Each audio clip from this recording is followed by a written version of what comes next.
شروع اللہ کے نام سے جو بڑا مہربان نہایت رحم والا ہے۔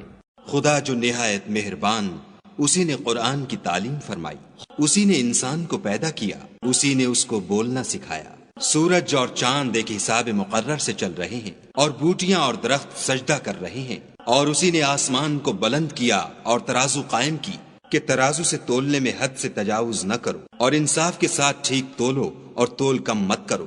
اور اسی نے خلقت کے لیے زمین بچھائی، اس میں میوے اور کھجور کے درخت ہیں جن کے خوشوں پر غلاف ہوتے ہیں، اور اناج جس کے ساتھ بھس ہوتا ہے اور خوشبودار پھول۔ تو اے گروہ جن و انس، تم اپنے پروردگار کی کون کون سی نعمت کو جھٹلاؤ گے؟ اسی نے انسان کو ٹھیکرے کی طرح کھن کھناتی مٹی سے بنایا اور جنات کو آگ کے شعلے سے پیدا کیا۔ تو تم اپنے پروردگار کی کون کون سی نعمت کو جھٹلاؤ گے؟ وہی دونوں مشرقوں اور دونوں مغربوں کا مالک ہے۔ تو تم اپنے پروردگار کی کون کون سی نعمت کو جھٹلاؤ گے؟ اسی نے دو دریا رواں کیے جو آپس میں ملتے ہیں، دونوں میں ایک آڑ ہے کہ اس سے تجاوز نہیں کر سکتے۔ تو تم اپنے پروردگار کی کون کون سی نعمت کو جھٹلاؤ گے؟ دونوں دریاؤں سے موتی اور مونگے نکلتے ہیں۔ تو تم اپنے پروردگار کی کون کون سی نعمت کو جھٹلاؤ گے؟ اور جہاز بھی اسی کے ہیں جو دریا میں پہاڑوں کی طرح اونچے کھڑے ہوتے ہیں۔ تو تم اپنے پروردگار کی کون کون سی نعمت کو جھٹلاؤ گے؟ جو مخلوق زمین پر ہے سب کو فنا ہونا ہے، اور تمہارے پروردگار ہی کی ذات بابرکت جو صاحب جلال و عظمت ہے باقی رہے گی۔ تو تم اپنے پروردگار کی کون کون سی نعمت کو جھٹلاؤ گے؟ آسمان اور زمین میں جتنے لوگ ہیں سب اسی سے مانگتے ہیں، وہ ہر روز کام میں مصروف رہتا ہے۔ تو تم اپنے پروردگار کی کون کون سی نعمت کو جھٹلاؤ گے؟ اے دونوں جماعتوں، ہم عنقریب تمہاری طرف متوجہ ہوتے ہیں۔ تو تم اپنے پروردگار کی کون کون سی نعمت کو جھٹلاؤ گے؟ اے گروہ جن و انس، اگر تمہیں قدرت ہو کہ آسمان اور زمین کے کناروں سے نکل جاؤ تو نکل جاؤ، اور زور کے سوا تو تم نکل سکنے ہی کے نہیں۔ تو تم اپنے پروردگار کی کون کون سی نعمت کو جھٹلاؤ گے؟ تم پر آگ کے شعلے اور دھواں چھوڑ دیا جائے گا تو پھر تم مقابلہ نہ کر سکو گے۔ تو تم اپنے پروردگار کی کون کون سی نعمت کو جھٹلاؤ گے؟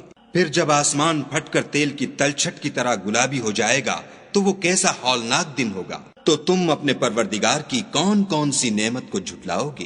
اس روز نہ تو کسی انسان سے اس کے گناہوں کے بارے میں پرسش کی جائے گی اور نہ کسی جن سے۔ تو تم اپنے پروردگار کی کون کون سی نعمت کو جھٹلاؤ گے؟ گناہ گار اپنے چہرے ہی سے پہچان لیے جائیں گے تو پیشانی کے بالوں اور پاؤں سے پکڑ لیے جائیں گے۔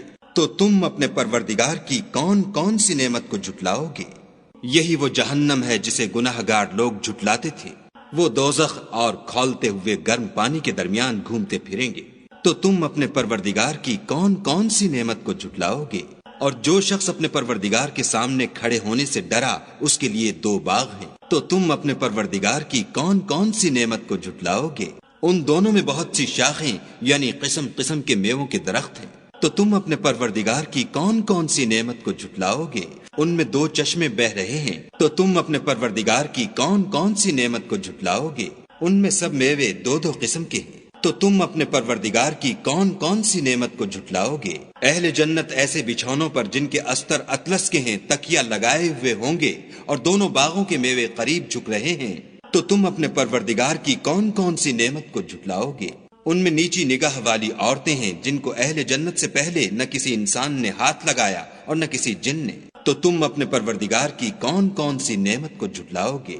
گویا وہ یاقوت اور مرجان ہیں۔ تو تم اپنے پروردگار کی کون کون سی نعمت کو جھٹلاؤ گے؟ نیکی کا بدلہ نیکی کے سوا کچھ نہیں ہے۔ تو تم اپنے پروردگار کی کون کون سی نعمت کو جھٹلاؤ گے؟ اور ان باغوں کے علاوہ دو باغ اور ہیں۔ تو تم اپنے پروردگار کی کون کون سی نعمت کو جھٹلاؤ گے؟ دونوں خوب گہرے سبز۔ تو تم اپنے پروردگار کی کون کون سی نعمت کو جھٹلاؤ گے؟ ان میں دو چشمے ابل رہے ہیں۔ تو تم اپنے پروردگار کی کون کون سی نعمت کو جھٹلاؤ گے؟ ان میں میوے اور کھجوریں اور انار ہیں۔ تو تم اپنے پروردگار کی کون کون سی نعمت کو جھٹلاؤ گے؟ ان میں نیک سیرت اور خوبصورت عورتیں ہیں۔ تو تم اپنے پروردگار کی کون کون سی نعمت کو جھٹلاؤ گے؟ وہ حوریں ہیں جو خیموں میں مستور ہیں۔ تو تم اپنے پروردگار کی کون کون سی نعمت کو جھٹلاؤ گے؟ ان کو اہل جنت سے پہلے نہ کسی انسان نے ہاتھ لگایا اور نہ کسی جن نے۔ تو تم اپنے پروردگار کی کون کون سی نعمت کو جھٹلاؤ گے؟ سبز قالینوں اور نفیس مسندوں پر تکیہ لگائے بیٹھے ہوں گے، تو تم اپنے پروردگار کی کون کون سی نعمت کو جھٹلاؤ گے؟ اے محمد صلی اللہ علیہ وآلہ وسلم، تمہارا پروردگار جو صاحب جلال و عظمت ہے، اس کا نام بڑا بابرکت ہے۔